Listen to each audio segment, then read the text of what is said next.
짐승의 표 안 받는 것을 마지막 때 최대 과업처럼 여기는 사람들이 있습니다. 물론 저 역시 강조해서 말씀드립니다. 정말 어렵고 힘든 일이 될 수 있지만 짐승의 표가 없어 매매를 못하고 굶어 죽더라도 절대 표를 받아선 안 됩니다. 그런 시기에는 광야에 굶주림을 이기셨던 예수님처럼 사람이 떡으로만 살 것이 아니요 하나님의 입으로부터 나오는 모든 말씀으로 살 것이라 라는 각오로 끝까지 견뎌야 할 것입니다. 그럼에도 또한 저는 단도직입적으로 말씀드릴 수 있습니다. 짐승의 표는 종말론의 본질이 전혀 아니라는 것입니다. 그것은 종말론의 본질을 한참 호도하는 것에 지나지 않습니다. 이 말에 어떤 사람들은 발끈하며 항변하겠지만 먼저 짐승의 표는 굳이 지금부터 알려고 애쓰지 않아도 때가 되면 진짜 하나님께 속해 있는 사람들은 자연스럽게 알 수 있는 것입니다. 영적인 원리가 그렇습니다. 더욱이 짐승의 표는 그것이 상징적인 표식이든지 아니면 실제적인 표식이든지 간에 장차 짐승이 나타나서 나눠주는 표입니다. 이 말인즉슨 그때 가면 알 수 있다는 것이고, 따라서 아직 짐승이 출현하지도 않은 시점에서는 짐승의 표를 예측하는 것이야 물론 각자의 자유겠지만 단정지어서는 곤란하다는 겁니다. 다음으로 실제로 짐승의 표를 받는 사람들은 따로 정해져 있다는 사실입니다.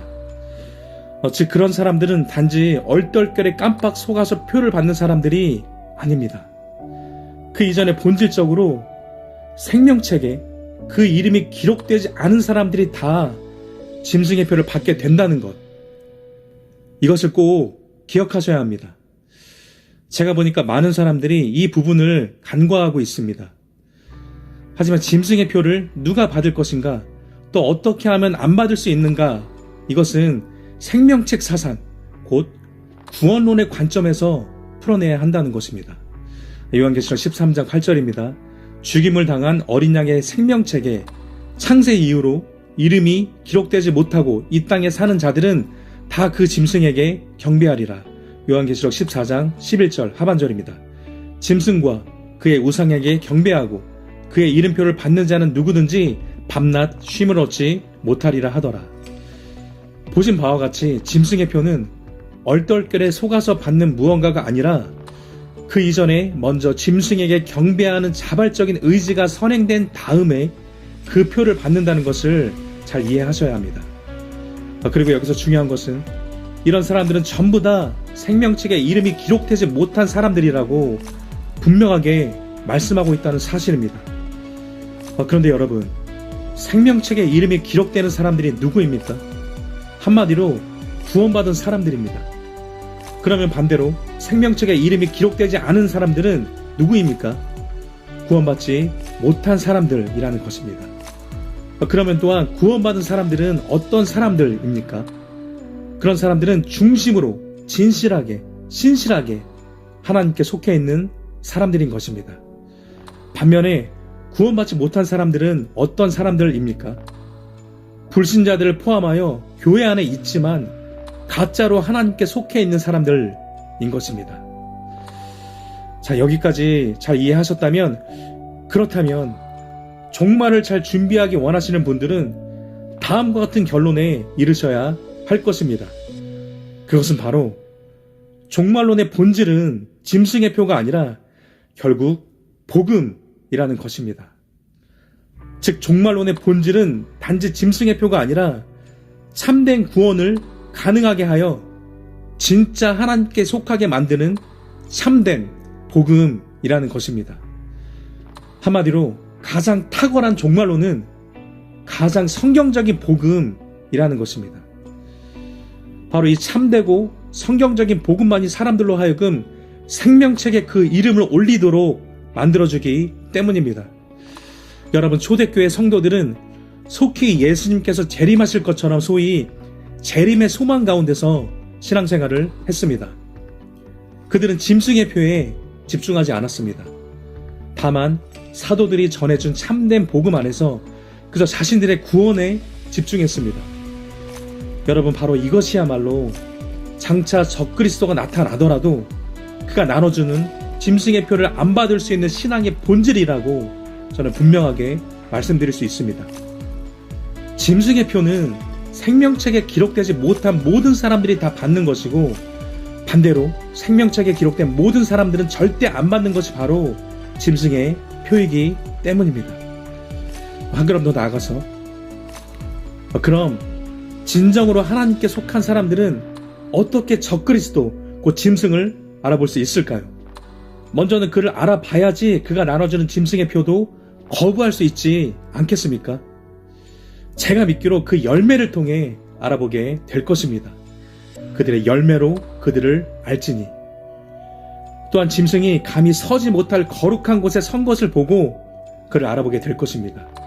너희가 선지자 다니엘이 말한 바 멸망에 가증한 것이 거룩한 곳에 선 것을 보거든. 또 데살로니가 후서 2장 4절에도 보면 다음과 같이 기록되어 있기 때문입니다. 그는 대적하는 자라 신이라 불리는 모든 것과 숭배함을 받는 것에 대항하여 그 위에 자기를 높이고 하나님의 성전에 앉아 자기를 하나님이라고 내세우느니라. 사실 예수님께서는 짐승의 표에 대해서는 1절 언급도 하지 않으셨습니다.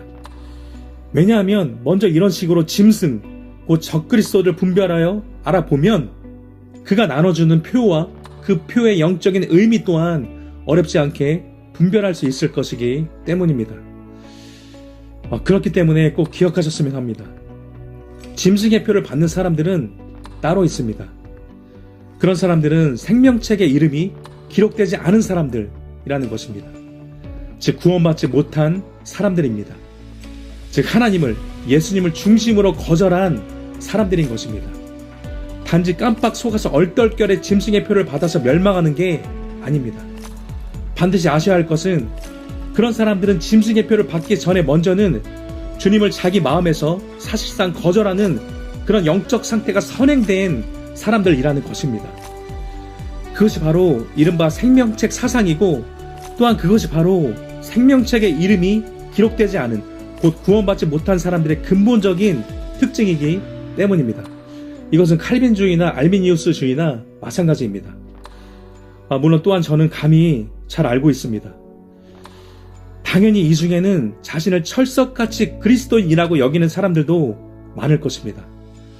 그러나 그것은 그들의 착각일 뿐입니다. 실제로는 하나님이 아니라 자기를 더 사랑하고 자기 죄를 더 사랑하고, 그래서 돈과 쾌락과 명예와 안락함을 더 사랑하는 우상 숭배자일 것입니다.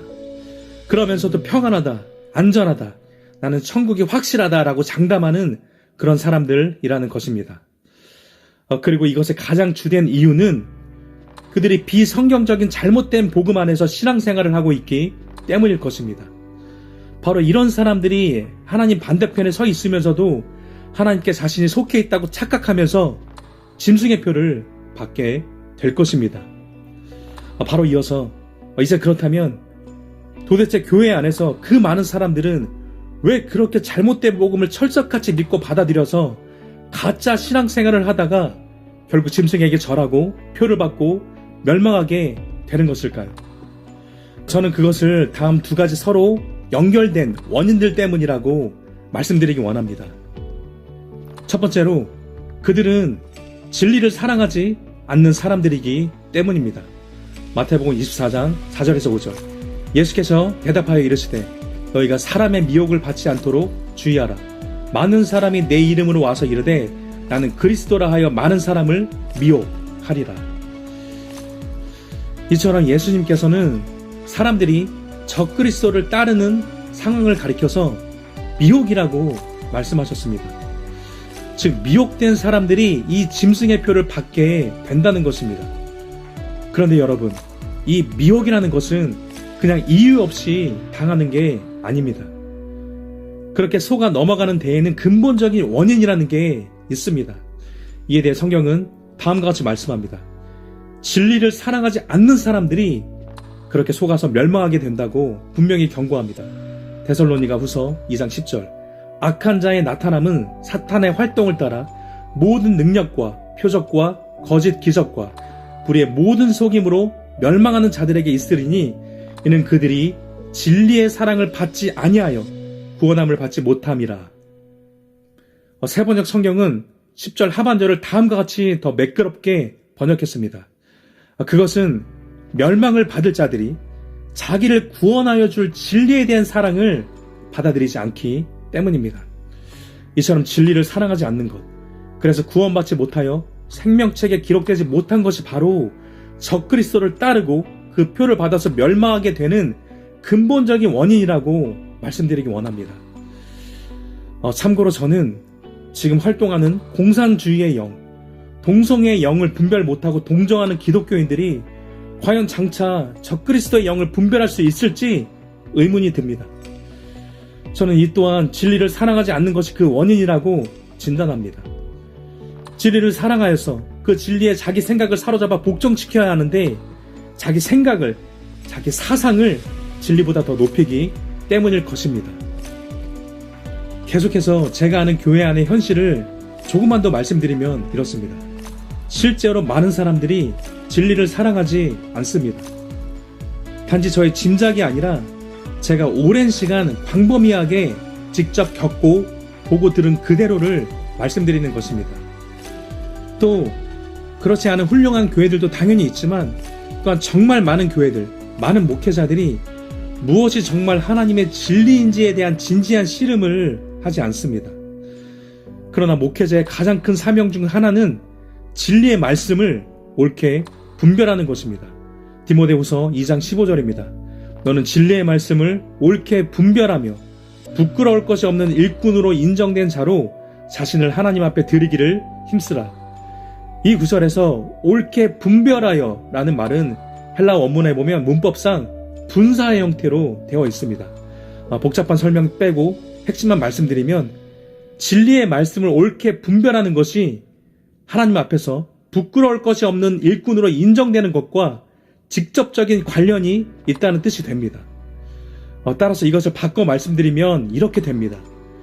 진리의 말씀을 옳게 분별하지 않는 목회자는 하나님께 인정받지 못하는 부끄러운 일꾼이다. 한 걸음 더 나아가서요. 요즘 많은 유튜브 채널들도 하나님의 말씀을 전하는 채널이라고 소개해 놓고선 실제로는 출처를 다 알 수도 없고 다 신뢰할 수도 없는 대언 형식의 예언들, 예를 들면 이런 것입니다. 택함 받은 자들이여 내가 너희에게 말하노라 와 같은 것들을 AI로 내용을 뽑아내고 음성을 입혀서 영상을 올립니다. 또 역시 말씀 중심 채널이라고 하면서 주로 임사체험, 미래에 대한 예언, 처세술, 그리고 신앙의 본질은 추구하지 않은 채 요행만 바라는 여러 방법들로 가득 채워진 경우들을 많이 접하게 됩니다. 물론 저는 그런 것들을 다 반대하지는 않습니다. 그런 것들 중에도 소수긴 하지만 신뢰할 만한 것들이 있고 유익한 것들도 있다고 생각하기 때문입니다. 그럼에도 분명한 것은 그런 것들은 성경 중심, 말씀 중심, 진리 중심이 아니라는 겁니다. 그런데도 그러한 컨텐츠들이 인기 있는 이유는 진리에 무관심한 성도들도 한몫하기 때문이라고 부득불 말씀드려야 할 것 같습니다. 수요가 있으니까 공급도 있는 것이기 때문입니다. 여러분, 구원에 있어서 진리에 대한 관심은 사활적으로 중요합니다. 그래야 미혹되지 않을 수 있고 중요한 것은 그래야 바른 진리 안에서, 다시 말씀드리면 성경적인 복음 안에서 진정으로 구원받고 생명책에 기록될 수 있기 때문에 그렇습니다. 그래야 생명책에 이름이 기록된 사람들로서 짐승의 표를 받지 않을 수 있기 때문입니다. 자, 두 번째로 진리를 사랑하지 않아 미혹되어서 짐승의 표를 받고 멸망하는 이유는 자기 욕심에 이끌렸기 때문입니다. 단도직입적으로 미혹되는 이유는 다른 것이 아닙니다. 바로 욕심 때문입니다. 야고보서 1장 14절에서 15절. 오직 각 사람이 시험을 받는 것은 자기 욕심에 끌려 미혹됨이니 욕심이 잉태한즉 죄를 낳고 죄가 장성한즉 사망을 낳느니라. 바로 그 욕심 때문에 비진리, 비성경적인 복음을 달게 받아들이는 것입니다. 왜냐하면 그런 것들에는 사람들을 멸망으로 인도하지만 너무도 달콤한 전형적인 거짓 선지자들의 넓은 문 메시지가 담겨있기 때문입니다. 즉 자신의 죄악된 삶을 합리화하고 자기 육신을 만족시켜주는 메시지가 담겨있기 때문입니다. 제가 늘 강조하는 대로 이런 것입니다. 죄짓고 막 살아도 한 번 구원은 영원하다는 것. 오직 믿기만 하면 회개와 순종이 없어도 천국에서 상급만 없을 뿐이지 부끄러운 천국 입성은 다 하게 된다는 것 등이 바로 그것입니다. 그런 만큼 단지 얼떨결에 미혹되는 것이 아니라는 겁니다. 자기 안의 욕심이 미혹을 당하게 만든다는 것입니다. 하지만 너무도 당연한 말일 텐데 비성경적인 복음, 곧 다른 복음을 통해 구원받을 수 있는 길은 없습니다. 그렇기 때문에 이러한 욕심에 이끌려서 비진리, 비성경적인 복음을 받아들인 사람들은 장차 짐승이 나타나게 되면 그 이름이 생명책에 기록되지 못한 사람들로서 그에게 경배하고 그가 주는 짐승의 표를 받게 될 것입니다. 다시 인용해 드리겠습니다. 요한계시록 13장 8절. 죽임을 당한 어린 양의 생명책에 창세 이후로 이름이 기록되지 못하고 이 땅에 사는 자들은 다 그 짐승에게 경배하리라. 다시 강조해서 말씀드리지만 바로 이것이 핵심입니다. 생명책에 기록되지 못한 모든 사람들이 짐승의 표를 받게 된다는 것입니다. 그리고 생명책에 기록되지 못한 이유는 믿지 않는 것과 믿더라도 잘못된 복음을 믿는 것, 바로 이것 때문인 것입니다. 그렇지만 이와 반대로요. 자기 욕심을 비우고 진리에 대한 관심과 사랑으로 참된 복음 안에 거하는 사람들은 비록 완전하지 않고 당연히 죄를 지을 때도 있지만 당연히 하나님께 속하게 된다는 것입니다. 그래서 미혹되지 않게 된다는 것입니다. 물론 이때라도 배교의 가능성은 당연히 존재합니다. 하지만 그럼에도 그런 사람들은 장차 적그리스도를 알아볼 것이고 그가 나눠주는 표와 그 의미 또한 어렵지 않게 분별하게 될 것입니다. 바로 이런 사람들이 생명책에 그 이름이 기록된 사람들이며 바로 이런 사람들이 끝까지 그 믿음을 지키면, 즉 이기는 자가 되면 생명책에서 그 이름이 지워지지 않은 자들로서 예수님의 재림을 맞이하게 될 것입니다. 다음 말씀이 그것을 잘 보여줍니다. 요한계시록 3장 5절. 이기는 자는 이와 같이 흰 옷을 입을 것이요 내가 그 이름을 생명책에서 결코 지우지 아니하고 그 이름을 내 아버지 앞과 그의 천사들 앞에서 시인하리라. 여러분, 물론 꼭 그렇다고 단정 지을 수는 없겠지만 제 생각에는 신앙의 본질에서 멀어진 사람들이 주로 예수님의 재림식이나 짐승의 표에 대해서 성경의 권고 이상으로 집착하는 것처럼 보입니다. 그런데 저는 그러한 태도를 다음 두 가지로 설명할 수 있다고 생각합니다. 먼저 단지 요행을 바라는 것입니다. 마치 공부 못하는 학생이 공부는 열심히 안 하면서 가령 한 달 만에 3등급을 올리는 기적의 학습법, 이런 것에만 관심을 갖는 것처럼 말입니다. 저는 교육기관에서 일해봐서 감히 모르지 않습니다. 물론 더러 그런 성과를 내는 경우들도 있긴 하겠지만 대부분은 다 상술이고 사기일 뿐입니다. 그러면서 성적 안 오르면 학생에 따라 학업 성과에는 개인차가 있습니다 라면서 수험생과 학부모를 설득하면 그만입니다. 시험 문제라는 게 그렇게 한 달 만에 공부 잘하는 학생들을 추월할 수 있을 만큼 변별력 없이 출제되지 않습니다. 시간을 두고 실력을 탄탄히 쌓아야만 풀 수 있게 출제됩니다. 이와 마찬가지로 짐승의 표에 과도하게 집착하는 사람들은 신앙의 본질을 추구할 마음이 사실상 없거나 부족하니까 그렇게 마지막 때에 극적으로 표나 안 받아서 살아보겠다는 요행을 바라는 것은 아닐까 저는 감히 개인적으로 생각해 봅니다. 또 다음으로 그런 사람들은 로마서 8장 15절에서 말하는 무서워하는 종의 영을 가진 사람들일 가능성이 적지 않다고 저는 생각합니다. 여러분, 양자의 영을 가진 사람들은 절대 그렇게까지 하기는 어려울 것 같습니다. 그런 사람들은 하나님을 아바 아버지라고 부르면서 아멘, 주 예수여 오시옵소서 할 것이기 때문입니다. 그런 만큼 이 영상을 보시는 분들께서는 그런 요행이나 바르는 신앙의 속임수들이 아니라 무엇보다 신앙의 본질을 더욱 힘써 추구하시는 분들이 다 되셨으면 좋겠습니다. 단지 짐승의 표가 무엇인지 도를 넘은 관심과 열심을 보이는 것을 저는 조금도 권장드리고 싶지 않습니다. 그것보다 신앙의 본질을 추구하는 것을 7배는 더 권장드리고 싶습니다. 진리를 사랑하고 날마다 자기를 부인하여 욕심을 비우고 주님을 따라가며 성경적인 복음 안에 거하는 것이 7배는 더 중요하다는 것을 꼭 말씀드리고 싶습니다. 그래서 다시 한번 꼭 기억하셨으면 좋겠습니다. 가장 탁월한 종말론은 짐승의 표가 아니라 성경적인 복음이라는 것을 말입니다. 그럼 저는 다음 시간에 또 찾아뵙겠습니다. 그때까지 바른 진리와 복음 안에서 평안하시기 바랍니다.